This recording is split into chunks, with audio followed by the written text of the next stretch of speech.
कितने लोग बंटवारा करते हैं। भाई भाई 20 साल साथ में रहे, जिस दिन से बंटवारा हुआ है तो भाई भाई बिल्कुल दुश्मन की तरह हो। देवरानी जेठानी बिल्कुल ऐसे हो गई जैसे क्या सांप और न्योला एक दूसरे को देख नहीं सकते। ये बंटवारा किस मॉडल का है? बंटवारा का अर्थ ये नहीं है तुम्हारे दोनों के बीच का प्रेम मर जाए तो बंटवारा कैसा है।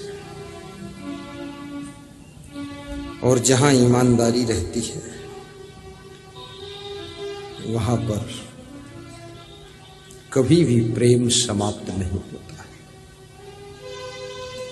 और जब बंटवारा हो तो जो तुम्हारा बड़ा भाई है उसको थोड़ा हिस्सा ज्यादा दे दो, क्योंकि कमाते कमाते उसकी उम्र तो गुजर गई, बुढ़ापा आ गया, और छोटा भाई तो भी कम उम्र का है, इसको कमाने के लिए वक्त बचा। जो बड़े भाई ने इतने दिन कमाया है छोटा भाई तो आधा बांट लेगा, लेकिन अब छोटा भाई अपनी जवानी में कमाएगा, उसको तो पूरा ही उसी के पास रहेगा। अब बड़ा भाई बूढ़ा हो गया, अब कमाने का शरीर नहीं रह गया, अब उसके पास क्या बचा। इसलिए बड़े भाई को थोड़ा ज्यादा दे, कमजोर हो चुका। लेकिन ज्यादा मत दो तो कम से कम बड़े भाई को मारो मत। उत्तर प्रदेश में एक सज्जन मेरे पास आए, बोले हम 3 भाई हैं, हम बड़े हैं, घर में गरीबी बहुत थी, बहुत मेहनत किया गुरुदेव, तो बोर की दुकान खोला, बोर की मशीनें खरीदा, बोर करता हूं, उससे पैसा हो गया, जमीन खरीदा। छोटे भाई जब जवान हुए तो मुझे आंख दिखाने लग गए, ऐंठने लग गए। तो मैंने कहा भाई ऐंठो मत, आंख मत दिखाओ, बंटवारा करो। तो हमने बराबर बराबर हिस्सा दे दिया। तब भी छोटे भाई सब बेईमानी करना चाहते हैं और हमको दोनों मारना चाहते हैं। अब मैं क्या करूं? तो मैंने कहा कोई नहीं मारेगा, एक दिन उनको भी यहाँ ले आओ आश्रम पर, थोड़ा ज्ञान दे दे, समझा दे। तो लेकर आए, समझा दिया तो ठंडे हो गए, सब शांत हो। अरे प्रवचन सुनो, अपनी जेठानी का भी आदर रखो, देवरानी का भी ख्याल रखो, भाई भाई का ख्याल रखो। बंटवारा हो गया इसका अर्थ ये नहीं है कि तुम्हारा रिश्ता टूट गया है, रिश्ता तो वही रहेगा, और जो रिश्ता निभाना जानता है वही फरिश्ता को प्राप्त होता है, वही फरिश्ता को प्राप्त होता है। याद रखना, आपने मधुमक्खियों को कभी आपस में लड़ते नहीं देखा है, इसलिए मधुमक्खियां जहर के फूलों के रस को भी मधुरस अमृत रस बना देती हैं, क्योंकि उनके आपस में सुमत होती है। जिनके पास आपस में प्रेम होता है वह लोग नरक को भी स्वर्ग बना देते हैं, दुख को भी सुख बना देते हैं, और कांटों को फूल बना देते हैं। और मधुमक्खियां, उनमें आपस में इतना प्रेम है, इतना प्रेम है, उनके प्रेम के कारण मधुमक्खियों का जूठा सब खाते। मक्खी का जूठा कोई नहीं खाता है, लेकिन मधुमक्खी का जूठा सब खाते। मधुमक्खी, मक्खी और मधुमक्खी में अंतर क्या है? मक्खी के पास विवेक नहीं है,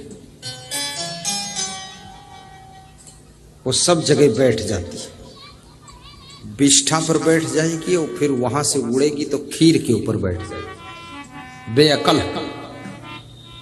इसलिए उसका जूठा तो जूठा, मक्खी का छुआ हुआ कोई नहीं खाता है।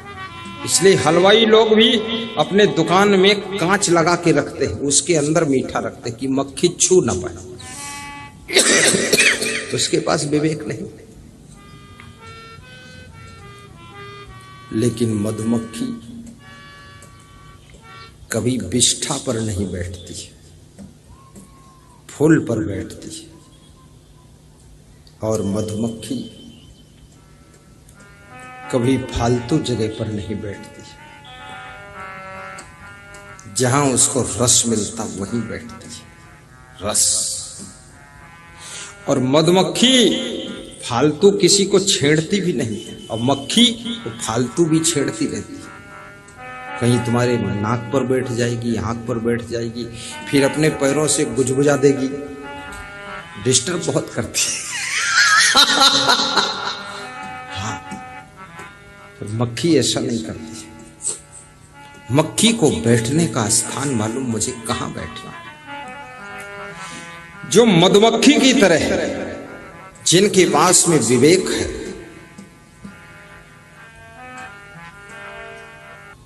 कि सुखी होने का ये कार्यक्रम है। आपका सुंदर स्वभाव, आपका ये निर्मल मन, आपकी मृदु वाणी और आपका पवित्र कर्म आपके जीवन को स्वर्ग बनाता है। सदैव प्रसन्न रहना, गम खा लेना और स्वभाव को आकर्षक बनाना। आपके जीवन की हर चीज में अट्रैक्शन होना चाहिए। कृष्ण भगवान किसे कहते हैं? कृष्ण का अर्थ होता आकर्षण। कृष्ण माने कर्षण, कर्षण माने आकर्षण, आकर्षण माने अट्रैक्शन, जो सबको खींच ले।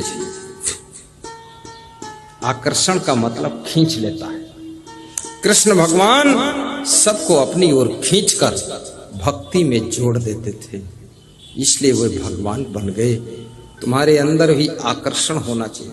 आपके कर्मों में आकर्षण हो, वाणी में आकर्षण, स्वभाव में आकर्षण, व्यवहार में आकर्षण, बर्ताव में आकर्षण, बैठने उठने में आकर्षण, खान पान में आकर्षण।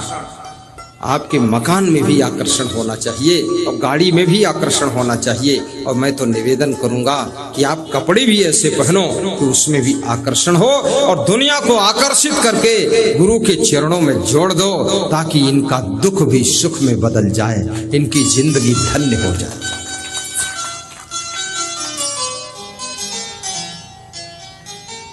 हंसमुख स्वभाव बनाना। दुकानदार को खुशमिजाज होना चाहिए। दुकानदार का स्वभाव हंसमुख होना चाहिए, प्रसन्न चित्त होना चाहिए। राजनेता को भी प्रसन्न बदन रहना चाहिए, क्योंकि प्रसन्न स्वभाव, हंसमुख स्वभाव सबको मंत्र मुग्ध कर देता है। और हंसमुख बनने में कोई पैसे थोड़े खर्च होते, ये तो फ्री में बन सकते आप। थोड़ा सा ओंठ खोलो और दांत निकालो, हंसमुख हो गए, और क्या करना।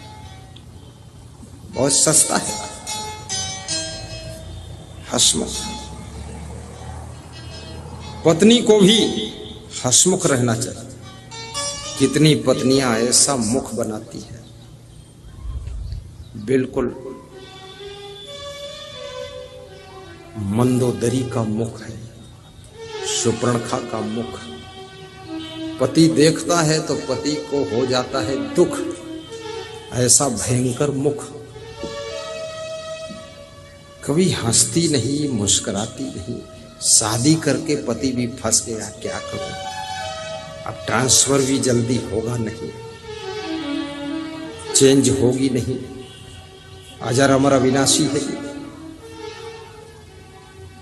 अपने पति को देखकर थोड़ा मुस्कुरा दिया करो, इससे पति की थकान मिट जाती है। दूसरे के पति को देखकर मुस्कुराने की जरूरत नहीं है। अपने पति और अपनी पत्नी को देखकर थोड़ा सा प्रसन्न हो जाए, ताकि उसको लगे कि मेरा पति मुझसे खुश है। कितने पति लोग तो रावण और दुर्योधन जैसा मुख बनाते हैं। पत्नी की ओर देख लेते हैं तो पत्नी के होश उड़ जाते हैं कि जिंदा हूं यही बहुत है, ना जाने किस दिन गला दबा के मार डालेगा। कितने पतियों ने अपनी पत्नी को गला दबाकर मार भी डाला है। नहीं मारना।